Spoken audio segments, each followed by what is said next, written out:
the economy is still shaking it. They are not feeling it along New York's Tony Fifth Avenue. Retailers, they are paying eye-popping rents. What is that all about? Dana Mattioli is here with us to talk about that. Hi. Yeah, hi. So along Fifth Avenue, I mean, you almost wouldn't even know we've had an economic downturn. I mean, these rents that are being paid, walk us through some of these numbers. $15,000 a square foot, which is just... That's the investors are paying that. The investors. Right. But just the dynamics of having a store on Fifth Avenue, people, you know, they think it looks nicer, right? And it's a great place to be, but it's super expensive. So they're usually bigger than a normal store. The overhead in New York City is way more than other parts of the country.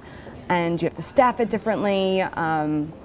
It's a lot more expensive, and it's harder for these retailers to turn a profit there. So you have to wonder, is this just a marketing scheme, or do they aim to eventually be profitable? In the case of Uniqlo, they're losing money on their store. Well, we're going to talk about Uniqlo in just a minute, and some of the other names that are coming on there. But you say it's hard for them to turn a profit. Is that's because they're paying such a high rent per square foot? Is that correct? And when we say high rent, give us some numbers on that. I mean, are we talking in the thousands per square foot in some cases? Like I know that H&M. I mean, they've been paying what, $3,000? Yeah, $3,000 a square foot. That's incredible. Yeah, when you compare it to like a JCPenney or a department store in a mall, it's $200 a square foot. Right. So this is, in the scheme of things, this is a lot of money to be paying, and you have to constantly be driving traffic and sales to kind of offset that. And it's not as easy as it sounds, especially, you know, the dynamics of Fifth Avenue change. It's not just Dolce & Gabbana, it's not just Saks Fifth Avenue. Right. There's these lower end retailers coming in, H&M, Zara, Uniqlo, that sell t-shirts for $20. You know how many of those t-shirts you have to sell to turn a profit on a $3,000 per square foot? Isn't that so interesting, though, that we're seeing that mix along Fifth Avenue, where it was really only the luxury brands? I mean,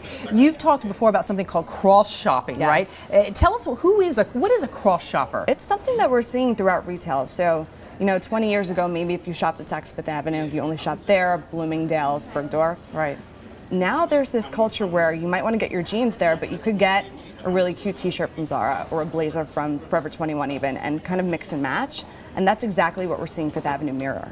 Is there a little bit of a you got to pay to play here? In other words, if you want to be a big brand with, you know, global influence, you're going to just have to suck it up and be on Fifth Avenue, whatever the cost to some extent. It's great for visibility, right? And think about the people that go to Fifth Avenue. It's not really New Yorkers. That's true. It's people from all over the world. You go there, you hear lots of different languages, so it's great for your global visibility. And Uniqlo's CEO said, you know, we tried to come to the U.S. in 2005. No one knew who we were. It failed. We had to close.